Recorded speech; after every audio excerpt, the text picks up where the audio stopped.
All right, guys, this is John with Louisiana Tractor Works and Projects, and we are on another job here. I'm gonna give y'all a look-see over this job, what we're gonna be doing, and what it looks like when it's all said and done. So, we're gonna be using the Massey for this job. So, yeah, let's see this. All right, so guys, this is his pool area here. They just put this in. They actually put it in a while back, and we were supposed to come and do this job sooner, but then when the floods hit, it flooded the pool. So they had to come in and redo all of it again. And that's why we're here, you know, late July doing it, because the flooding that has really devastated a lot of things, not including the hurricanes and the freeze.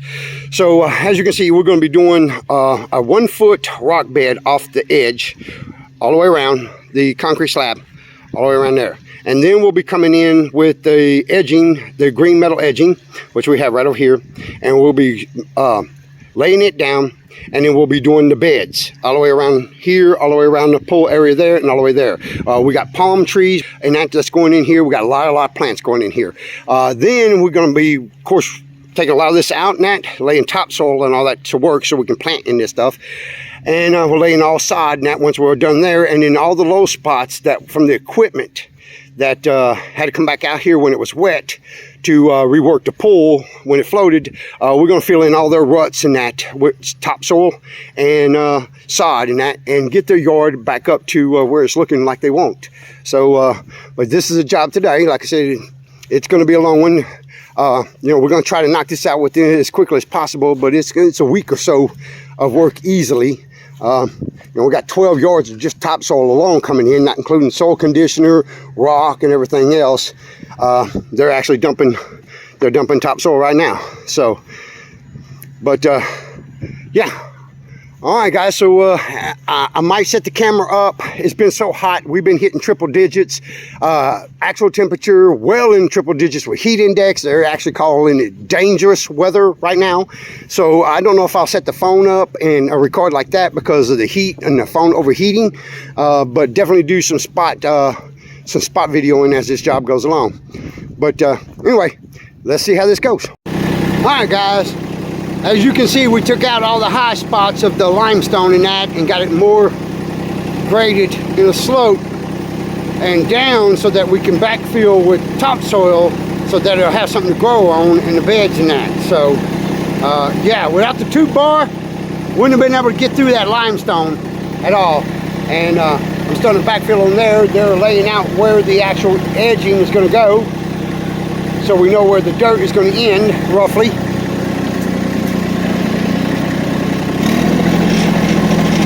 Yeah, if you can see, if it wouldn't be for that 2-bar, there's no way of cutting through that. It took some work cutting it, even with the 2-bar, but it did it, graded it really nice. Got all the high spots out, got everything within below our finish, what we want for grade for topsoil. So there was a hill right here. It rose right here really high, above the concrete, in fact. So we took that out, and that's got a nice slope to it.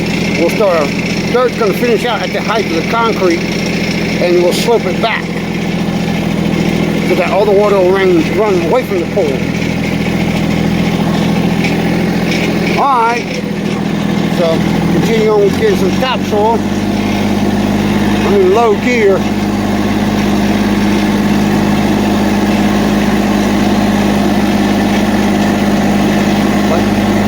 Yeah, weather's not looking great, even though they're not calling for rain. We haven't had rain in 3 days, which is awesome. That's the longest we've had in, I don't know, a month or so.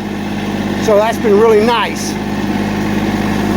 But to be honest, we really need a month with no rain to dry out decently.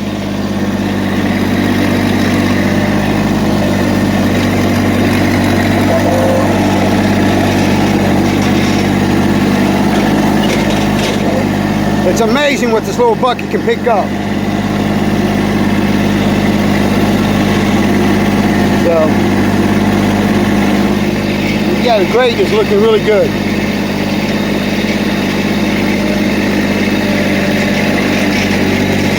And we'll just keep working it until we got everything in place. All right, guys, give y'all kind of an update where we're at. So we got the main green edging done. And we got some of the palms planted, and we got all these. There's some back there. All these plants that's got to be planted, and that's not even the 4-inch stuff. This is just all the big stuff. So, and then all the irrigation to run. But we got our topsoil somewhat in. You know, we got hit with a heavy rain last night that was unexpected because of the heat. We were literally hitting 101 degrees actual temperature, and heat index is between 115 and 118 degrees. So needless to say, it's sweltering. So these piles right here, right there, and over there are what we dug out for the palms to get them in. We're gonna use that to backfill some of his low spots here. So, but and then we still got the black edging we're fixing to run. As soon as we get these palms setted down, start running that stuff. But yeah, so anyway, just give y'all an update of where we're at and how it's going. But as you can see, the edging came out, other than the rain splashing. It was beautiful when we set it yesterday, but it came a massive storm, and they're calling for another one today. 60% chance of severe thunderstorm this afternoon with a lot of heat lightning, which from what I'm understanding, if I heard correctly, 3 people were struck last night from the lightning because it came on so fast and was so violent.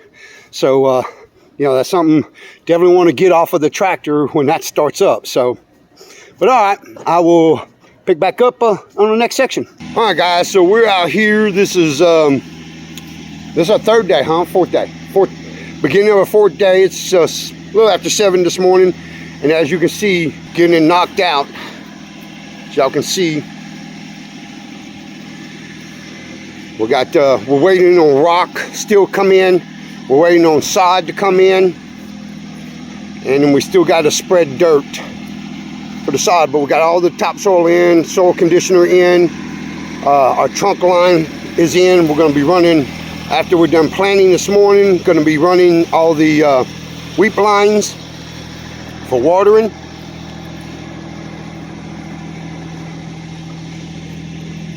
We've been hitting really high temps, so triple digits all week long. And today they're actually saying it's going to be the hottest day of the year so far. So, but yeah. So, like I said, we're going to be spreading topsoil all through here, sod, all the way back where all the grass is dead. And then we're going to fill in his low spots where the ruts are. And that, fixing to spread that right there. That's some of the dirt that we had to dig up. And since it's already bedded with grass and that, we're going to break it up and spread it in this hole, fill it in. And that, but yeah, so yeah, it's coming along. We're actually ahead of the game. We were figuring it was going to take us a bit longer. We're roughly right now about 2 days ahead, but then our sod won't be in for another week. The rock and that we're hoping will be in maybe tomorrow or Monday, and our mulch. So, but yeah. All right, guys, I will get back on this when we get done.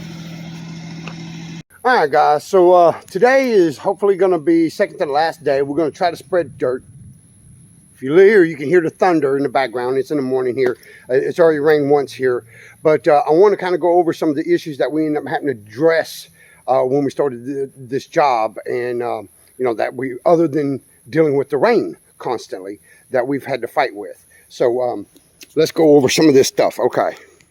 So we got all the rock in all the way around, all the edging, and all the mulch and all the plants planted. So right after we planted the plants, we noticed an issue of the plants were holding. We had a lot of rain, heavy rains. I don't know if you can see it back there, but it's thundering back there. It's coming again. It's done rain, like I said, once already this morning. A lot of rain. And what ended up happening was, okay, so originally, when we were supposed to do this job, they did the pull, and we were supposed to come in March. We come and talk to them in January, and they were supposed to do the pull in early March, and then we were going to come in and do the landscaping right behind them. But then what happened is after they done the pull, before we could even get in here, what happened is that they flooded.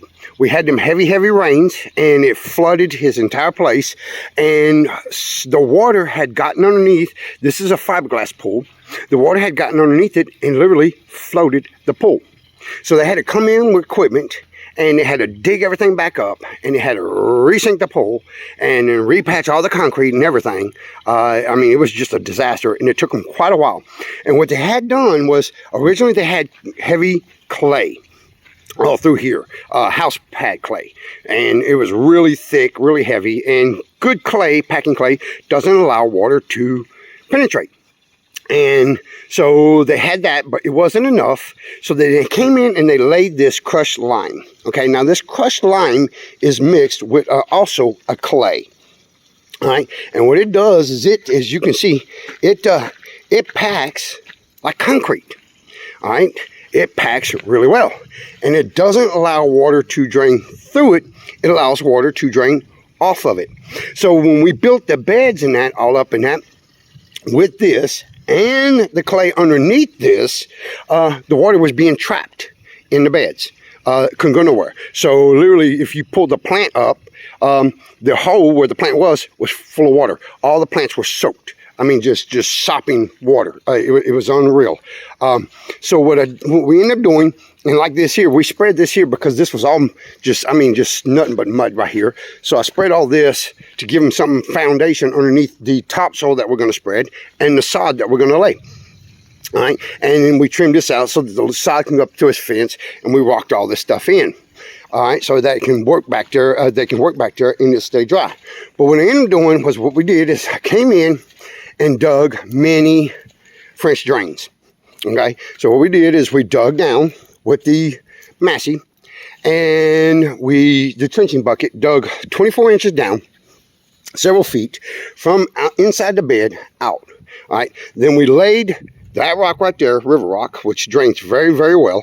We laid river rock in it for about 10 inches deep, and then came back in with the dirt in that. Now, we did this at every place that it was draining naturally, where the water was trying to escape naturally, because that was its low point, so that made it the best place to hit.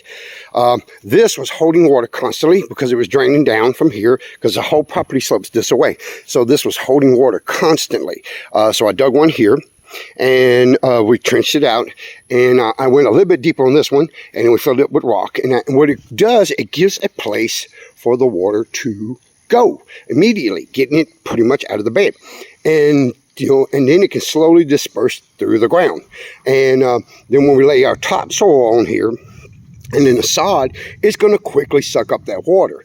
And at the same time, what it has done is created many reservoirs in here. So there is a place for the plants and that, and the grass and that, to draw from in the summertime, in the hotter months, where normally we don't get too much rain, other than this year here, when we've been getting rain almost every other day, if not for days and days and days and days and days in a row. So some of the plants have took a bit of a beating because of the water issue, but we have got it corrected now, I believe, and the soil in that is staying. I mean, you would come in here, you would pick a spot, and you would dig down, and this would be just nothing but water. Just sopping water, just water, and that. So it's draining much better and staying much drier now. So it is working really, really well.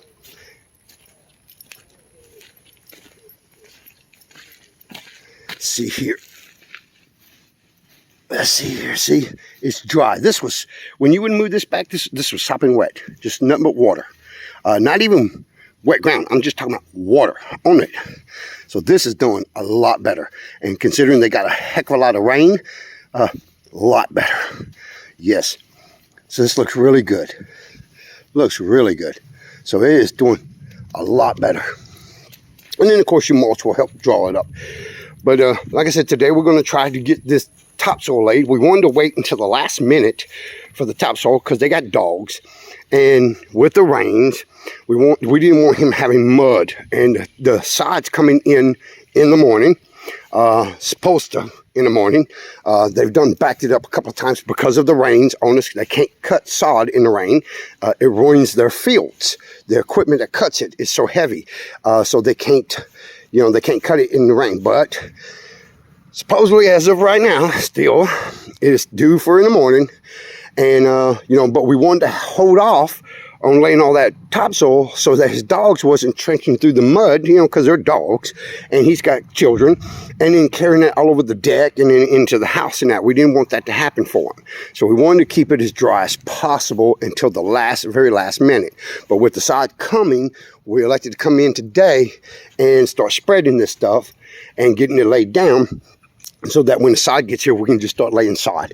So we're going to sod out. Of course, you can see wherever there's no grass growing, because the grass just can't grow through this. We're going to sod all this out. I'm going to sod this out probably about to this line here, as you can see right here, and around the beds where all the dirt trails. We're going to sod it in and fade it in, because it's got a pretty good drop, but then it bellies off right about here. And then it's got a little bit of a height. You can see it right here. Picks up right here. So right about there, we want that sod to flatten out, and as it pulls down, when the roots start growing, pulling that grass down, it should even up and make a nice gradual even slope all the way across this yard, draining everything away from his pool. So that is what we're shooting for. And the same thing here, it all drops this way, you know. And then of course we got low spots here, and that we're gonna have to fill in. But you know, we got to check where the equipment in our tractor was. You know, we use the same tire tracks as the excavators and that they brought in did. And so yeah, that's our plan today, but we're gonna see how it goes, because boy, it is not looking good. It is not looking good at all. So, but we're gonna try to get as much done as we can. All right guys, so we got the dirt pretty much spread all through here, and covered the shell at least 2 inches or more.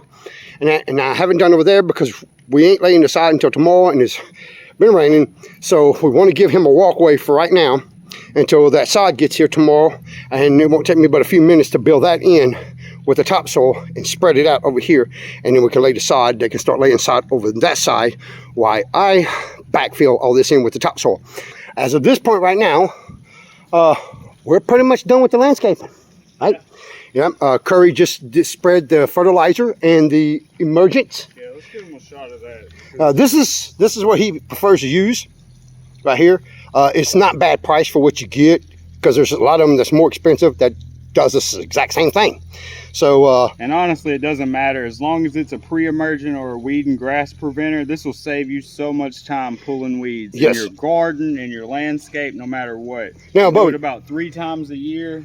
Yeah. Now, where do we usually sprinkle this stuff? Where's the best places to hit? The best places to spread it is around the edging and the rocks. And the rock, where you don't want to be pulling weeds up, because especially in your rocks. If you're pulling your weeds up, you're going to pull your rock up. You're going to pull dirt up into the rock and that.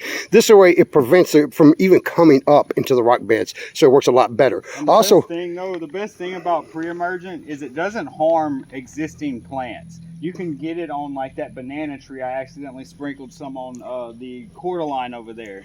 And it's not going to affect that quarter line at all. It only stops seeds from germinating. So the grass seed and the weed seeds. Now, if you got a vegetable garden, don't go through it. If you're planting by seed, don't go through it and sprinkle pre-emergent on, because you're going to wonder why all your vegetables didn't come up. Yeah, because it basically stops it at the seed stage. Even on a vegetable garden, once your vegetables are coming up, you can go through and sprinkle this around as soon as that happens, and it's not going to harm them. It just stops the germinating process of the seed. Yeah. So so there you go, guys. But if you see, we transplanted some bigger. What are these that we transplanted?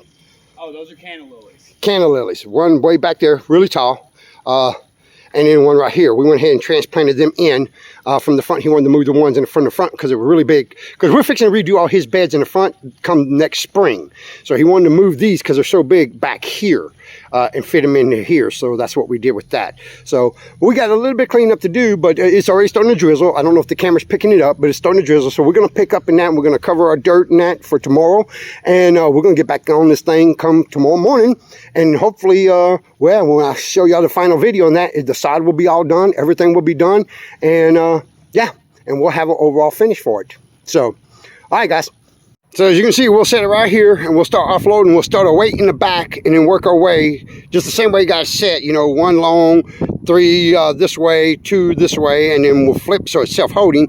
But like I said, main thing is once we get up to the bucket edge height here, we start backing up and putting more weight towards the bucket and less weight towards the nose. But I'll show y'all when we're done what it looks like when we got a load on here. All right, guys, so as you can see, it starts walking back, because we start, as soon as we get high enough, we start back up on the bucket, putting the weight, shifting the weight more, and then I'm gonna tilt it. But as you can see, she hold it. It was that difference, that much we stacked on there.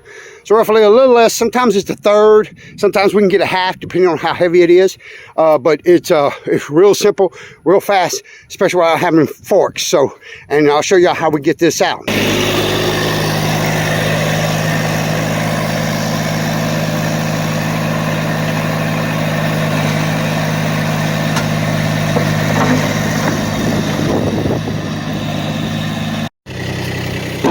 And that's it, guys. And you set it down. All the blocks stay kind of pretty much in the bucket.